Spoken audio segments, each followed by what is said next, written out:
नमस्कार। मीन राशि के जातकों के लिए जुलाई 2020 का मासिक राशिफल किस तरह की गतिविधियां सामने लेकर आ रहा है और किस तरह के संकेत प्रस्फुटित हो रहे हैं, इसकी संपूर्ण चर्चा अगले कुछ मिनटों में हम आपके सम्मुख रखने का प्रयास करेंगे। सबसे पहले ग्रह गोचरीय व्यवस्थाओं का अध्ययन और उसके बाद प्रत्येक क्षेत्र के साथ जुड़ी हुई चर्चाएं। चंद्रमा प्रतीकात्मक तौर पर राशि स्थान में ही विराजित करके दिखाए गए हैं। इनकी स्थितियों को परिवर्तित करके दिखाना संभव नहीं। तो वहीं द्वितीयेश और भाग्येश जो मंगल की स्थिति है वो राशि स्थान में रहेगी। एक तरह से आप देखें कि जो भाग्य के अधिपति हैं वो नवम पंचम बनाते हुए मित्र राशि स्थान में बैठकर प्रत्येक स्तर को सहयोग दे रहे हैं। तो वहीं थर्ड हाउस में शुक्र विराजित है स्वराशि स्थान में। 25 जून के बाद मार्गी होकर यहीं विराजमान रहेंगे जुलाई के पूरे ही महीने में। फोर्थ हाउस जो कि काल पुरुष की कुंडली के अनुसार हृदय स्थान है, राहु उच्चस्थ स्थितियों में विराजमान, बुध स्वराशि स्थान में विराजित, सूर्य और बुध का बुधादित्य योग 1 जुलाई से 16 जुलाई तक बना रहेगा और उसके बाद सूर्यदेव पंचम भाव में प्रवेश कर जाएंगे। उसके पहले सूर्य और राहु का ग्रहण दोष भी यहां बना रहेगा। बुध और राहु का जड़त्व दोष भी यहां सामने रहेगा। यह है चतुर्थ भाव की स्थिति द्वितीय केंद्र की। और अगर वैसे देखा जाए तो आप देखेंगे कि पंच महापुरुष योगों में से एक योग भद्र योग भी बन रहा है। और वहीं अगर हम दशम भाव की चर्चा करते हैं, ये भी एक महत्वपूर्ण स्थिति है। यहां आप देखेंगे कि जो देवगुरु बृहस्पति की स्थितियां हैं वो फिर से मूल त्रिकोण में आ चुकी है। केतु उच्चस्थ स्थितियों में रहेंगे, हंस योग भी बन रहा है। ये भी पंच महापुरुष योगों में से एक महत्वपूर्ण योग है। कर्म की स्थितियां अलग तरीके से रिफ्लेक्शंस में यहां रहने वाली है। तो वहीं एकादश भाव में शनिदेव विराजमान है, पुण्य फलों का उदय करने वाले हैं। जनवरी 2020 में जब मैंने शनिदेव के राशि अंतराल की मीन राशि के लिए चर्चा की थी तो ये बताया भी था कि सर्वाधिक फलाफल के अंदर एक पॉजिटिव अप्रोच जो वर्ष 2020, 21 और 22 में रहने वाली है वो मीन राशि ही है, क्योंकि आपके लिए शनिदेव की गोचरीय व्यवस्थाएं एकादश के साथ में चलने वाली रहेगी। ये एक महत्वपूर्ण तथ्यात्मक स्थिति। तो ओवरऑल पोजीशंस में आप देखेंगे कि भाग्य और धन के अधिपति राशि स्थान में विराजमान है और शनिदेव जो कि स्वराशि स्थान में विराजित होकर तीसरी दृष्टि से राशि को और ज्यादा प्रभावित और सकारात्मक स्तर देने वाले हैं। अगर आप नौकरी पेशा जीवन में लंबे समय से किसी परिवर्तन की आशा करके चल रहे थे, खुद को कंफर्ट जोन में स्टक करके रख चुके थे और परिवर्तन सामने नहीं आ पा रहे थे, ये समय आपके लिए चेंजेस की वो पोजीशन लेकर आ रहा है। जब भी व्यक्ति परिवर्तन की ओर जाता है तो उसके लिए एक बहुत महत्वपूर्ण तथ्य यह भी सामने होता है कि मैं अपना कंफर्ट जोन नहीं गंवा दूं। यहां आप कंफर्ट जोन गंवाने वाले नहीं होंगे। ये बहुत अच्छे से अपनी स्मृतियों में अक्षुण्ण करके आप चलिएगा। ये तो एक महत्वपूर्ण बात है। वहीं दूसरे स्तर पर हम देखें कि व्यापारिक जीवन के अंदर कोई भी महत्वपूर्ण रद्दोबदल करनी है, थोड़ी सी जोखिम लेकर अपने बिजनेस को एक्सपांशन की तरफ लेकर जाना है, किसी व्यक्ति विशेष को जोड़ना भी है, उन सारी ही हदों में भाग्य आपके लिए सहयोगी है। धनागमन की स्थितियां बनी रहेंगी। प्रेजेंटेबल अप्रोच की बिजनेस में रिक्वायरमेंट होती है, नौकरी पेशा जीवन में रिक्वायरमेंट होती है। शुक्र ने वो रिफ्लेक्शन भी आपके लिए यहाँ मौजूद करके रखा हुआ है। तो यही वजह है कि जब आप अटमोस्ट कॉन्फिडेंट अप्रोच के साथ चल रहे हों तो फिर रुकने और थकने की आवश्यकता नहीं। और जब भी देव गुरु बृहस्पति के राशि स्थान में ऐसे ग्रह विराजित हो जाते हैं तो अपने ज्ञान को आत्मविश्वास के साथ वाणी के माध्यम से प्रभावित और प्रवाहित करने वाले होते हैं। तो इसी वजह से यह स्तर अति महत्वपूर्ण है। गृहस्थ जीवन में डोमिनेशन से बचिएगा, हालांकि ये सप्तम भाव की चर्चा है। सेकंड हाउस में आप देखें कि जो धन भाव के अधिपति हैं और द्रव्य भाव के अधिपति हैं वो राशि स्थान में रहेंगे।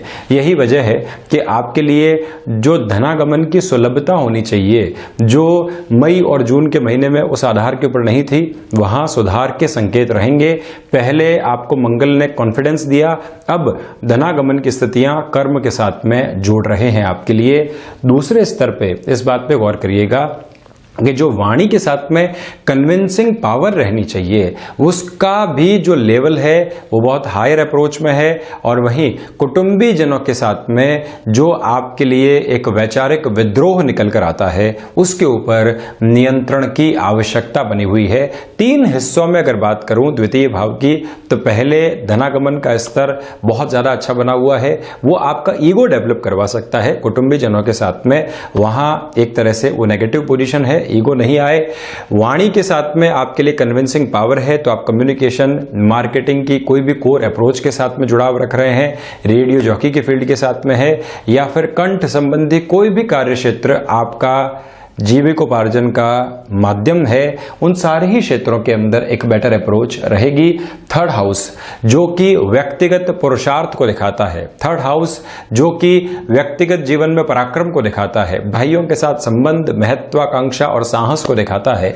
और जब यहां शुक्र विराजमान हो जाते हैं तो भाइयों के साथ संबंधों में व्यंग्यात्मक शैली आपको दिक्कत देने वाली नहीं रहे और उनकी एक्स्ट्रा केयर करके चलें, ये आप जरूर ध्यान रखिएगा। तो रिश्तों के अंदर काफी हद तक एक सामंजस्य बना रहेगा।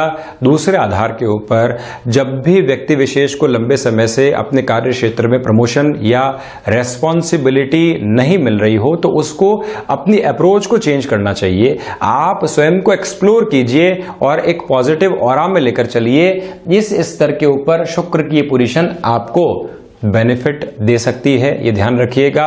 भाग्य का सहयोग जब भी आप कर्मशीलता के साथ खुद की अप्रोच को एक फ्रंट पर रखने वाले होंगे तो और ज्यादा अच्छे स्तर से निखर कर सामने आ पाएगा। इस बात को पुरजोर तरीके से अपने साथ लेकर चलना चाहिए आपको। इसके साथ में ही ये भी गौर करने की आवश्यकता है कि महत्वाकांक्षाएं जीवन में बहुत ज्यादा हद के ऊपर निकल कर नहीं आए, उससे डिस्टर्बेंसेस आपको परेशान करने वाले हो सकते हैं। चतुर्थ भाव जहां पंच महापुरुष योगों में से एक योग भद्र योग बना हुआ है, किंतु यहां जब भी बुध विराजमान हो तो फलों के अंदर भले ही ऐसा योगा योग बना रहे हो किंतु हल्की सी कमी देते हैं। मानसिक स्तर के ऊपर संतुष्टि बहुत ज्यादा आवश्यक है। हमने जो भी हासिल किया या जो भी हासिल कर लेने के बाद में एक असंतुष्टि रही, वो अगर मन और मस्तिष्क के ऊपर हावी हो गई तो हम जीवन का आनंद नहीं ले पाते। बुध की यही प्रवृत्ति यहां निकल कर आती है। हालांकि आप देखिए कि जो कमीशनिंग संबंधी कामकाज है, ब्रोकरेज संबंधी कामकाज है, कम्युनिकेशन की किसी विधा के साथ में आपका एक तरह से फाइनेंशियल लेवल बहुत गहराई से जुड़ा हुआ है, वो सारे ही कार्य क्षेत्र हो गए। और जो सूर्य और बुध का बुधादित्य योग द्वितीय केंद्र के अंदर बनता हो और कर्म भाव के साथ में दोनों ही ग्रहों का दृष्टि संबंध हो, इससे एक और महत्वपूर्ण स्थिति निकल कर आती है। वो ये भी है कि आपके लिए जो कामकाजी जीवन के अंदर निष्णात करने वाली, एक्सपर्टीज हासिल करने वाली पोजीशन होती है, या उसको आप एक तरह से लॉयल्टी समझ लीजिए। आपने कहीं कामकाज बहुत अच्छे से सीखा, वहां अपनी अपीयरेंस को बहुत अच्छे से बनाया और उसके बाद एक्सेप्टेबिलिटी बढ़ी, फिर क्या रिक्वायरमेंट है? फिर यही है कि हम वहां के लिए लॉयल होते चले गए और उसी से हमको एक रिकॉग्निशन मिल रही है। सूर्य बुध का बुधादित्य योग उस लेवल पर काम करेगा, किंतु नेटिव प्लेस के साथ में आप एकात्मक सोच के साथ में चलिएगा। मान लीजिए जो है एक तरह से नेटिव प्लेस में कोई भी छोटी मोटी तलखियां निकल कर आई, आपने उसको आज भी अपने मन के ऊपर हावी करके रखा हुआ है, आज भी एक दुराव है, तो एक जुड़ाव की तरफ व्यक्ति नहीं जा पाता माता स्थान के साथ से। ऐसे विद्रोह व्यक्ति को हमेशा असंतुष्ट करने वाले होते हैं। इसके अलावा देवगुरु बृहस्पति और बुध की ऐसी स्थितियां जब सामंजस्य के अंदर हों तो एक और बात बहुत गहरे तरीके से ध्यान रखनी चाहिए कि बैंकिंग इंडस्ट्री के अंदर आपके लिए एक अटमोस्ट प्रॉफिटेबल अप्रोच निकल कर आ सकती है। रुके हुए कामकाज भी पूर्ण हो सकते हैं। वजह इसके पीछे एक और है कि जो ऋण भाव के अधिपति हैं, षष्ठ के अधिपति हैं, वो भी यहां 16 जुलाई तक चतुर्थ भाव में ही विराजमान रहेंगे। हालांकि स्वास्थ्य को लेकर हृदय की जो एक तरह से रोग की स्थितियां होती है, वहां बहुत ज्यादा आपको केयरफुल होकर चलना होगा, किंतु दूसरे आधार के ऊपर बैंकिंग इंडस्ट्री के अंदर ये एक लेवल आपके लिए अटमोस्ट प्रॉफिटेबल अप्रोच लेकर आ सकता है। पंचम भाव, सूर्यदेव 16 जुलाई के बाद जब पंचम भाव में प्रवेश कर जाएंगे तो आकस्मिक धन लाभ के क्षेत्र में आपको व्यवस्थित करने वाले होंगे। शेयर मार्केट की कामकाजी प्रवृत्तियां ले लीजिए, उसके अलावा कोई भी दूसरा जुड़ा हुआ ऐसा कार्य प्रयोजन ले लीजिए, वहां व्यवस्थित स्तर निकल कर आएगा। बहुत ज्यादा फैसिनेशंस के साथ आप नहीं चलेंगे। संतान पक्ष को एक तरह से डोमिनेट करके चलना और उनको डोमिनेट करके सारे ही कार्यों के बारे में समझाना, ये एक प्रवृत्ति यहां निकलकर आती है आपके लिए।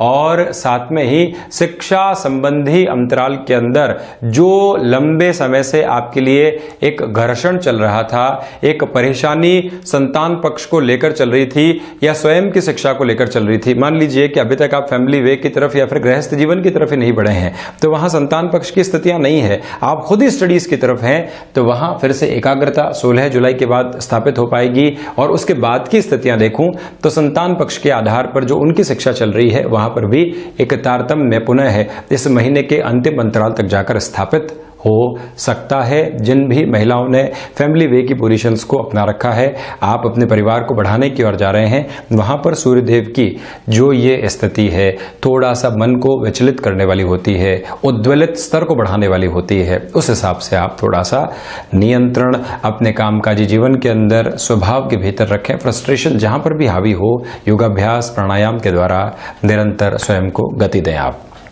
6th हाउस की पोजीशन की चर्चा विशेष तौर पर है। शुरुआती 16 दिनों में 3-11 का संबंध रहेगा। भूमि संबंधित कामकाज के लिए कोई भी निर्णय आपको लेना है उस हिसाब से आप आगे बढ़ सकते हैं। और वहीं पर जो अस्थि जनित विकार आपको सता रहे थे उस हिसाब से भी आप ख्याल रखिएगा। जब मैंने चतुर्थ की चर्चा की थी तो आपके लिए हृदय रोग संबंधी स्थितियों में भी केयरफुल रहने की एक तरह से डिस्कशन को बढ़ाया था। वजह ये थी कि 6th हाउस की लॉर्डशिप स्वयं सूर्यदेव के साथ में है, और जब भी 6th हाउस की लॉर्डशिप लेकर सूर्यदेव हृदय भाव में विराजित हो जाते हैं तो हृदय को उद्वेलित करने वाले होते हैं। ऐसे आधार पर हृदय रोग की संभावनाएं बढ़ जाती है। और आप देखें कि मानसिक चेतनाएं जब अस्थिर हो तो उसका पूरा संबंध रक्त से भी होता है और राहु अंतर चेतनाओं को प्रभावित करते हैं। यही वजह है कि मैं ये कैलकुलेशन आपके सामने रख रहा हूं। अस्थि जनित विकारों का भी ज्यादा ख्याल रखिएगा। शत्रु जो परेशान कर रहे थे और जिसकी वजह से सारे ही काम डिस्टरबेंसेस की ओर जा रहे थे, वहां आपके लिए एक सम्यक दृष्टिकोण उपलब्ध हो सकता है।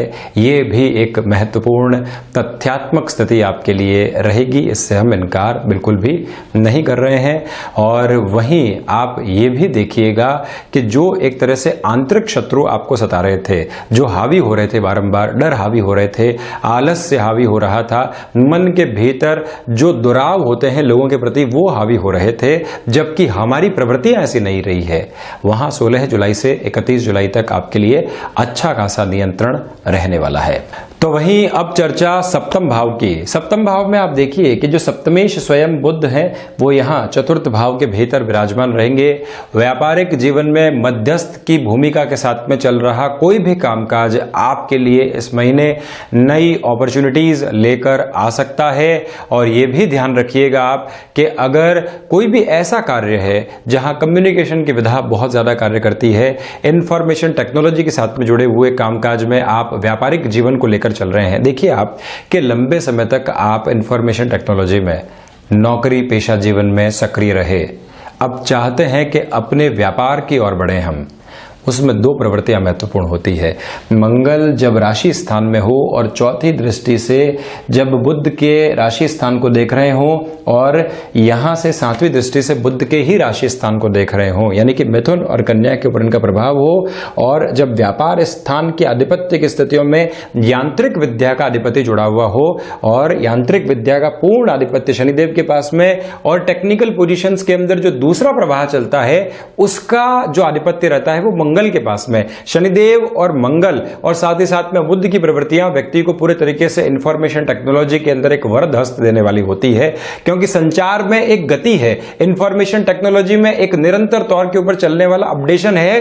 तो वहीं पर व्यक्ति के पास में एक स्थिर और यूनिक थॉट प्रोसेस भी होना चाहिए जो शनिदेव देते हैं। इसको और गहरे से समझने की आवश्यकता।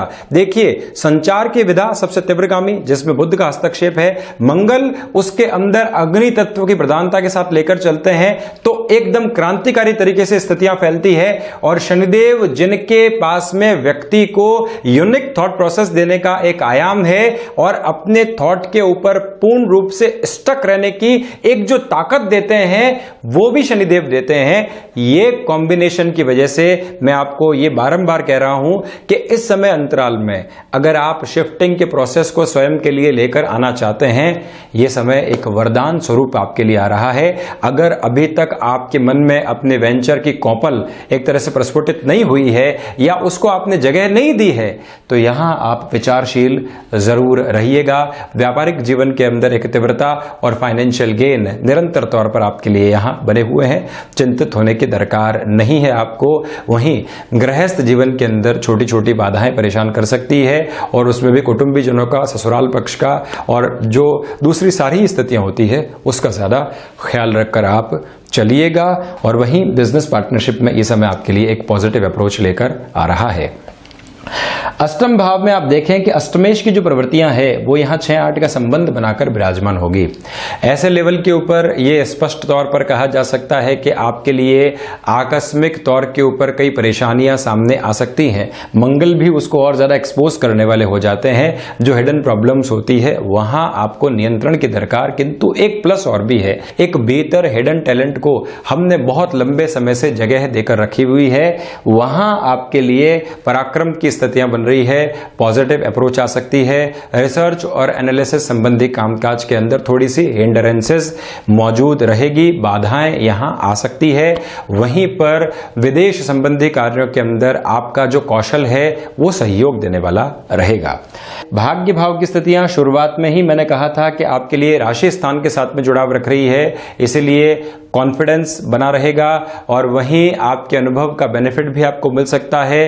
भाग्य के साथ में जोड़कर अगर आप कोई भी कार्य में परिवर्तन करना चाह रहे हैं, अपने कंफर्ट जोन से आजाद होना चाह रहे हैं, उस हिसाब से भी ये समय अति महत्वपूर्ण आपके लिए बना हुआ है। आध्यात्मिक चेतनाएं भी विकसित होती चली जाएंगी। दशम भाव में देवगुरु बृहस्पति फिर से विराजित हो चुके हैं, इसीलिए वर्किंग एक्सपर्टीज फायदा पहुंचा सकती है। इच्छा शक्ति की कमी नहीं है। कर्मशीलता को आधार बनाकर आप लंबे समय से अटके हुए कामकाज पूर्ण कर सकते हैं। नौकरी हो चाहे व्यापार, आपके लिए एंग्जाइटी का स्तर भले ही बना रहे, किंतु आपकी गति रुकने वाली नहीं होगी। नेक्स्ट टू नेक्स्ट लेवल आप अचीव करते चले जाएंगे। और वहीं नौकरी पेशा जीवन से व्यापार की ओर शिफ्ट होना चाहते हैं, रिस्क कैलकुलेटिव अप्रोच में किसी कार्य की शुरुआत करना चाहते हैं, कहीं पर भी कोई दुराव वाली पोजीशंस नहीं है आपके लिए। एकादश भाव में शनिदेव स्वयं जब विराजमान हो तो पुण्य फलों का उदय करने वाले हो जाते हैं। व्यक्तिगत जीवन के अंदर सर्वांगीण लाभ की जो कामना होती है उसमें स्थायित्व की आवश्यकता होती है। लाभ मिला और व्यक्ति चाहता है कि वो स्थायित्व के साथ में रहे। संबंधों से लाभ मिला तो व्यक्ति चाहता है कि वो पूरे जीवन आनंदित करते रहें। किसी भूमि से लाभ मिला तो व्यक्ति चाहता है कि ये मेरे संरक्षण के अंदर रहे और मेरे जीवन को एक तरह से सिक्योर करके भी रहे। शनिदेव उसमें वृद्धि करने वाले हो जाते हैं। वहीं द्वादश भाव की अगर मैं चर्चा करूं तो द्वादशेश भी स्वयं से द्वादश होकर यहां एकादश भाव में रहेंगे। कोर्ट कचहरी संबंधित कोई भी मामलात लंबे समय से आपको परेशान कर रहे थे, जिसका सॉल्यूशन नहीं निकल पा रहा था, यह समय विशेष आपके लिए वहां समाधान की एक स्थिति लेकर आ सकता है। अपनी निजी बातें जो भी होती है, गोपनीय बातें जो भी मन के भीतर रहती है, उसको प्रत्येक व्यक्ति के सामने आप एक्सप्लोर करने का कार्य न करें, ये ध्यान रखिएगा। विदेश में रहकर तकनीक संबंधी किसी भी कार्य को आप लगातार गति दे रहे हैं, वहां और ज्यादा वृद्धि बनी रहेगी। और इस पूरे ही माह शिव उपासना और आराधना आप करते रहिएगा। इसको जरूर अपने जीवन में एक जगह और स्थान देकर चलें, मन में संतुष्टि का वास रहेगा। तो ये था बृहस्पति प्रधान मीन राशि के जातकों के लिए जुलाई 2020 का मासिक राशिफल। हमने ऐसी ही चर्चाओं के साथ समय दर समय हाजिर होते रहेंगे। धन्यवाद और हृदय से आभार।